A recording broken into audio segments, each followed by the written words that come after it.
హల్లెలూయా హల్లెలూయా హల్లెలూయా ఇది సమయం ఓ మేరు మన్నా సమయం ఉదయకాలపు బంగారు వాగ్దాన సమయం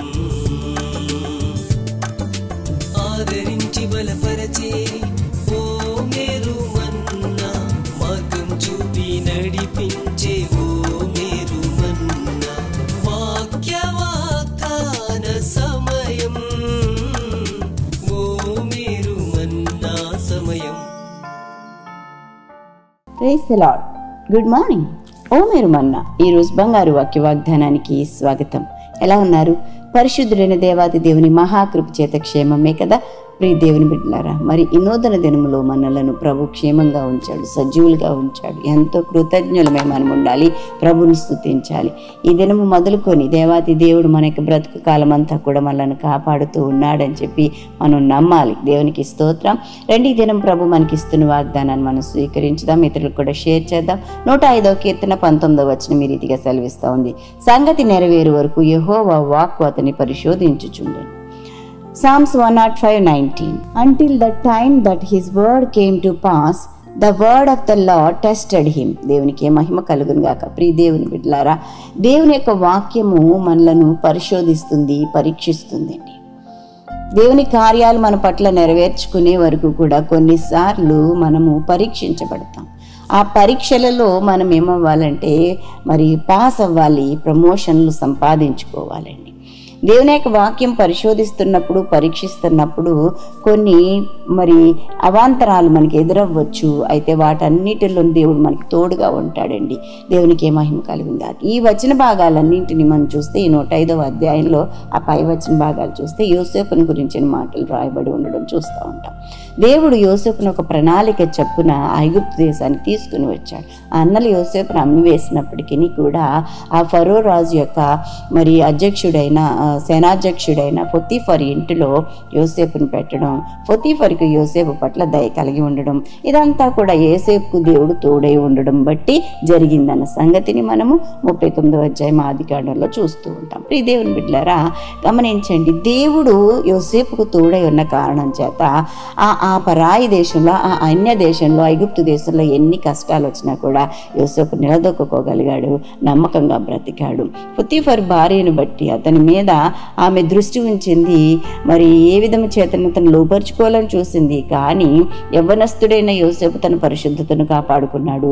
ఆ కారణం చేత ఆమె మరి నెపము మోపి అతన్ని జైల్లో పెట్టించింది. మనకు అందరికి తెలిసి కథ. అయితే ప్రియ దేవుని బిడ్డలారా, ఆ జైలులో ఒక ప్రత్యేకత అతనికి ఉంది. అక్కడ కూడా దేవుడు అతనికి తోడై ఉన్నాడండి. మరి ఆ సమయంలోనే అక్కడ పానదాయకుల అధికారి లేకపోతే భక్ష్యకారుడు వీళ్ళందరూ చేసిన తప్పుదాన్ని బట్టి రాజు వారిని కూడా చెరసాల్లో పెట్టాడు. అంటే యోసేపుతో పాటు ఒక ఇద్దరు మంచి పొజిషన్స్లో ఉన్నవారు చెరసాల్లో పెట్టబడ్డారండి. ఆ సమయంలో ఏం జరిగిందో తెలుసా? వాళ్ళు ఒక కళ కన్నారు. ఆ కళ యొక్క భావం ఏంటో వారికి అర్థం కాలేదు. యోసేపు మంచివాడిగా వారికి కనపడ్డాడు. యోసేపు దేవదర్శనం చేత ఆ కళ యొక్క భావాన్ని తెలియచేయటము, వారు దాన్ని బట్టి ఆనందించడం జరిగింది. అంటే మీరు ఈ యొక్క జైల్లోంచి విడుదల పొందుతారనే సంబంధించిన ఆ కళ వారికి రావడం, మీరు విడుదల పొందిన తర్వాత నన్ను జ్ఞాపకం చేసుకోండి అని యోసేపు అడగటం, ఇవన్నీ మనం చూస్తాం. ప్రియ దేవుని బిడ్డలారా, మనం కనుక గమనించినట్లయితే దేవుని యొక్క మరి పరీక్షలు ఎలాగుంటాయంటే, దేవుడు పరీక్ష పెడతాడు. ఆ పరీక్షల్లో నుంచి ఎలా బయటికి రావాలో ఆ మార్గాలు కూడా మనకి ఇస్తారండి. దేవుడు తోడుగా ఉంటాడు. అదే జరిగింది యోసేపు జీవితంలో. పరీక్షలలో తను ఎలాగున విజయం పొందుకోవాలో అన్నిటినీ కూడా దేవుడు యోసేపుకి జ్ఞానం ఇచ్చాడండి. అవును, దేవుడు తన వాక్కు నెరవేరే వరకు కూడా, ఆ సంగతి నెరవేరే వరకు వాక్కు అతన్ని పరిశోధించుచుండేను అన్నమాట మనం చూస్తున్నాం. దేవుడు ఇచ్చే పరిశోధనలు, పరీక్షలకి మనం నిలదొక్కుని జీవించాలని చెప్పి తెలియచేస్తూ ఉన్నాను.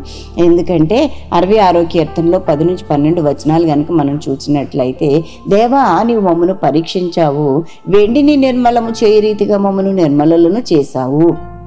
11వ వచనములో, నీవు బందీగృహంలో మమ్మ ఉంచావు, మా నడుముల మీద గొప్ప భారం పెట్టావు, నరులు మా నెత్తి మీదకి ఎక్కినట్లు చేశావు, మేము నిప్పుల్లో నీళ్లలో పడ్డాము.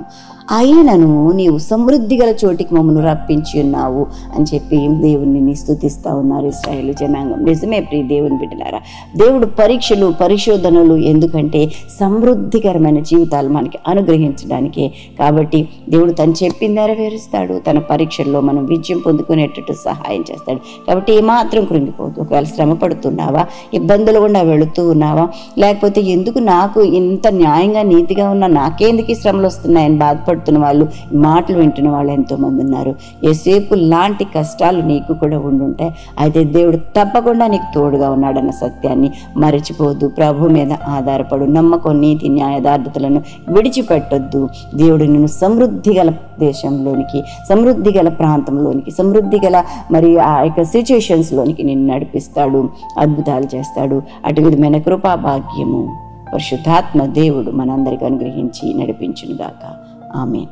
ప్రియ దేవుని బిడ్డలారా, ఈ దినం బర్త్డేస్ మరి వెడ్డింగ్ యానివర్సరీస్ జరిపించుకొంచున్న వారికి నా శుభాలు తెలియజేస్తున్నాను.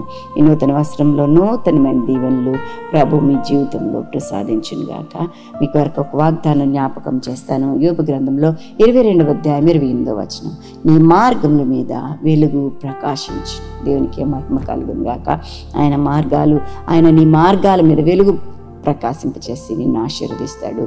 ప్రార్థన చేస్తాను, నాతో ఏకీభవించు. పరిశుద్ధుడానికి వందనాలు. మహిమగల దేవుడానికి స్తోత్రాలు. వాక్యం వింటున్న ప్రతి ఒక్కరి జీవితాల్లో గొప్ప కార్యాలు చేయండి నాయన. ఆశ్చర్యాలు, అద్భుతాలు చేసి నడిపించమని వేడుకుంటున్నాను. నీ సన్నిధి తోడుగా ఉంచమని వేడుకుంటున్నాను నాయన. నీవు ఎలాంటి వాడవు, ఎంత శక్తిమంతుడు, ఎంత గొప్ప దేవుడు ప్రజలు ఎరుగునట్లుగా కృప చూపించమని వేడుకుంటున్నాను తండ్రి. ప్రత్యేకించి ప్రభా నాయన ఈ దినమున ప్రభా నాయన నువ్వు చక్కటి మాట చేత మమ్మలను దర్శించావు. అవును, నువ్వు పరిశోధించేవాడు, పరీక్షించేవాడు. అయితే ప్రభా నాయన నువ్వు పరిశీలన చేసావు తండ్రి. మమ్మల్ని సమృద్ధి గల దేశాల్లో, సమృద్ధి గల ప్రాంతంలో, సమృద్ధి గల చోట్లలో నడిపించావు తండ్రి. నీకు స్తోత్రాలు చెల్లిస్తున్నాను. యేసుని దర్శించిన దేవుడు మమ్మల్ని దర్శిస్తున్నావు. యేసయానికి వందనాలు. ఇది నీ మాటలు వింటున్న వారి జీవితాలలో ప్రభా ఎన్నెన్నో పరీక్షలు, శోధనలు, అవమానాలు, నిందలు, శ్రమలు ఇవన్నీ నాకెందుకు వచ్చినాయి అన్న ప్రశ్నలు ప్రభా, వాటన్నిటిలో నుంచి బిడ్డలకు విజయం దయచేయమని వేడుకుంటున్నాను. స్థిరత్వం కలిగి జీవించడం సహాయం, విశ్వాసం స్థితిలో బ్రతడానికి సహాయం చేయండి. దీని దీవెనలన్నీ అనుగ్రహించండి. ప్రయాణాల్లో, పనుల్లో, ఉద్యోగ ధర్మాలు నిర్వర్తించడంలో మీ సన్నిధి తోడుగా ఉంచండి. ఇంకా ఎవరైనా ఇది నాన్ని బట్టి కృంగిన స్థితిలో, హీన స్థితిలో, దీన స్థితిలో మగ్గిపోతూ ఉంటే, రోగాల చేత మగ్గిపోతూ ఉంటే విడుదల కలిగి చేసి మహిమ పొందుకోమని ప్రభా నీ కృపగల హస్తాలకు మా ప్రియ బిడ్డలందరినీ సమర్పించుకుంటూ తండ్రి మీరే ఆయన ఈ దినంలో పోషకుడుగా, సంరక్షకుడుగా, ఆలోచనకర్తగా ఉండండి. ఆయుష్, ఆరోగ్యం, గౌరవ ప్రభావంతో నింపి నడిపించి మహిమ పొందుకోమని మా కొరకు త్వరలో రాను యేసేపుని నామమున వినయంతో బ్రతిమలాడి వేడుకుంటూ ప్రార్థన చేయుచున్నాం తండ్రి. ఆమేన్. తండ్రి అయిన దేవాది దేవుని ప్రేమ, కుమారుడైన యేసుక్రీస్తు కృప, పరిశుద్ధాత్మ దేవదేవుని నిన్న సహవాసము కూడి చేరి వచ్చిన ప్రతి ఒక్క బిడ్డలకును, అలాగే వాక్యం విన్న ప్రతి ఒక్క బిడ్డలకును సదా తోడై ఉండునుగాక. Amen. Amen. Have a wonderful day. God bless you all.